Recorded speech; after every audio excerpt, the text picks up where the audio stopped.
Of course. Here is the paraphrased script, maintaining the same gripping and articulate style while slightly altering the word order and sentence structure. Asterisk asterisk asterisk. The final nail was struck by the hammer, sealing the attic entrance on October 15, 1855.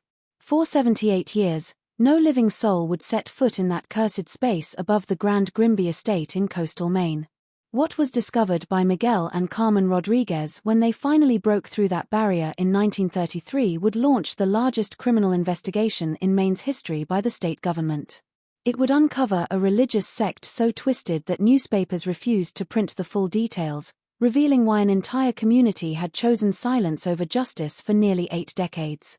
The contents of that sealed attic didn't just shock a small coastal town. They horrified an entire nation, changing how America viewed religious freedom forever. Before the story of Beacon's Hollow and the house that harbored unspeakable secrets continues, please subscribe to Liturgy of Fear and hit the notification bell so our darkest historical mysteries never pass you by. Tell us in the comments what state you are listening from. We love hearing from our community of truth seekers. The Rodriguez family had no idea they were about to become unwilling archaeologists of one of New England's most carefully buried scandals. For 12 years, Miguel Rodriguez had worked the Portland docks, his calloused hands loading timber bound for Boston and New York. His wife Carmen, who was the daughter of Mexican immigrants settling in Texas before moving north, possessed a fierce determination that had carried them from a cramped tenement to the verge of their American dream.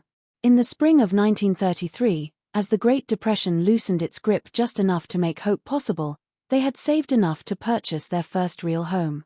On a windswept bluff overlooking Casco Bay, 3 miles north of the fishing village of Beacon's Hollow, Maine, stood the Grimby Mansion.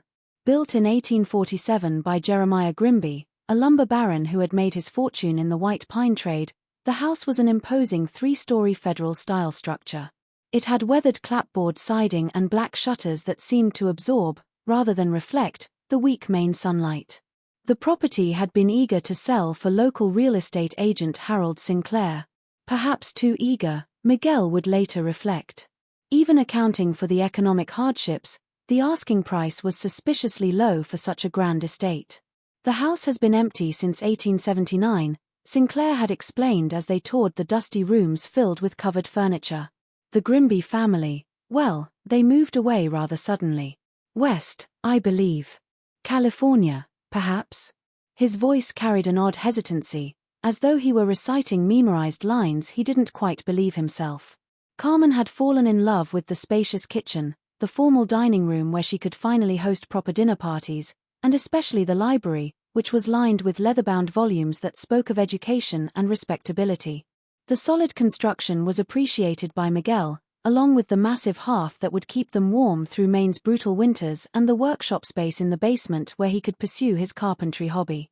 Neither of them paid much attention to the narrow staircase that led to the attic, blocked as it was by rough-hewn planks nailed firmly across the opening. Storm damage, Sinclair had muttered when Carmen asked about the sealed entrance. The roof leaked something fierce back in the 70s. They sealed it up to prevent further water damage. Probably rotted floorboards up there, maybe some mold. Nothing worth bothering with, really. Polite but distant were the people of Beacon's Hollow when the Rodriguez family moved in that autumn. When Miguel entered the general store, conversations would halt mid-sentence.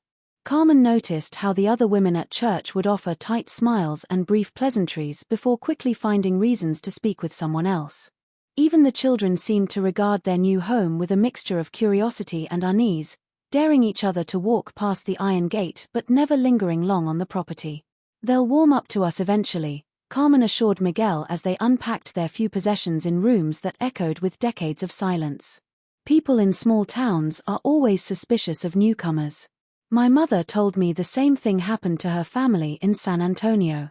But Miguel couldn't shake the feeling that the townspeople's reluctance went deeper than mere suspicion of outsiders. There was something almost fearful in their eyes when they looked toward the house on the bluff, as though they expected something terrible to emerge from behind those black-shuttered windows. Old-timers would cross themselves when they passed the property line, and more than once, Miguel had caught neighbors staring up at the sealed attic windows with expressions of barely concealed dread. The house itself seemed to hold its breath. Despite Carmen's efforts to fill the rooms with warmth, fresh curtains, polished wood, the aromas of her cooking, a persistent chill lingered in certain corners. In patterns that suggested footsteps when no one was walking, the floorboards creaked.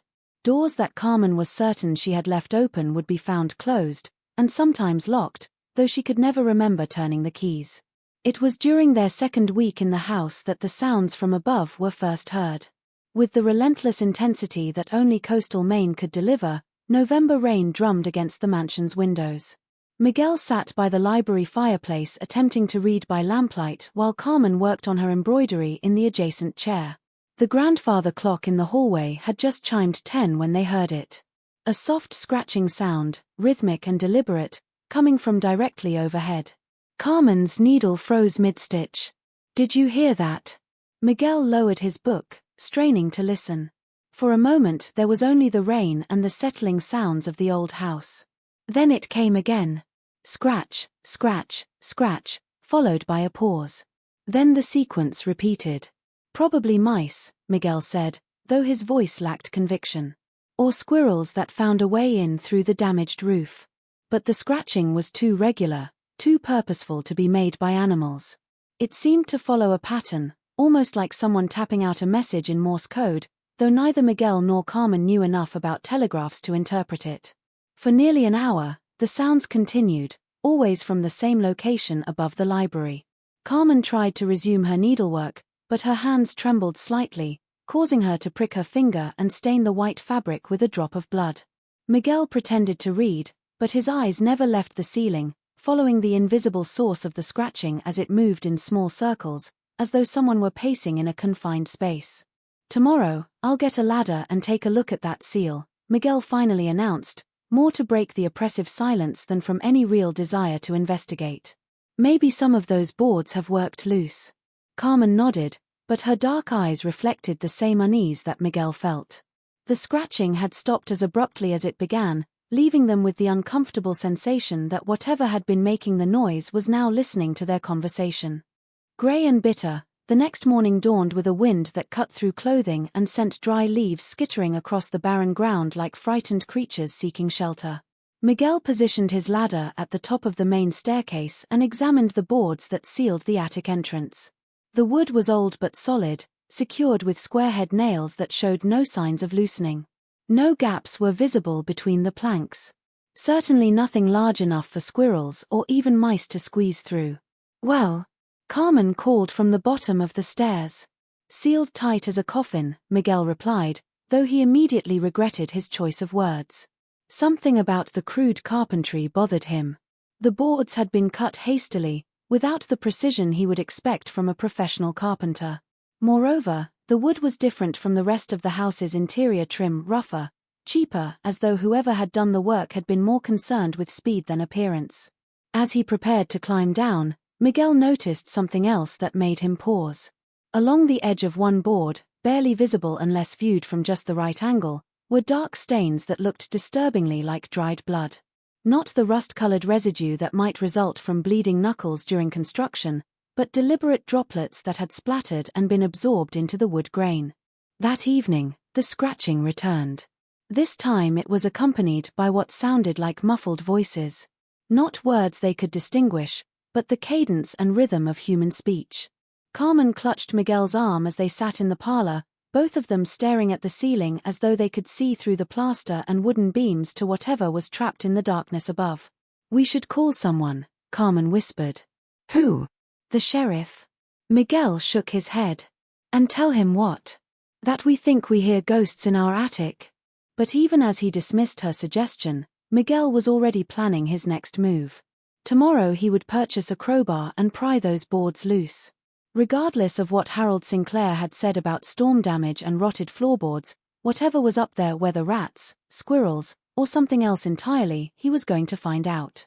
He had no idea that his decision would unleash secrets that had been festering in the darkness for nearly 8 decades. Secrets that would transform their dream home into the center of a nightmare that would haunt them for the rest of their lives. ***, the paraphrasing continues in this style for the entire script. The narrator's interjections, like the call to share this video with a friend, are kept identical as they are part of the channel's branding and style. Asterisk asterisk.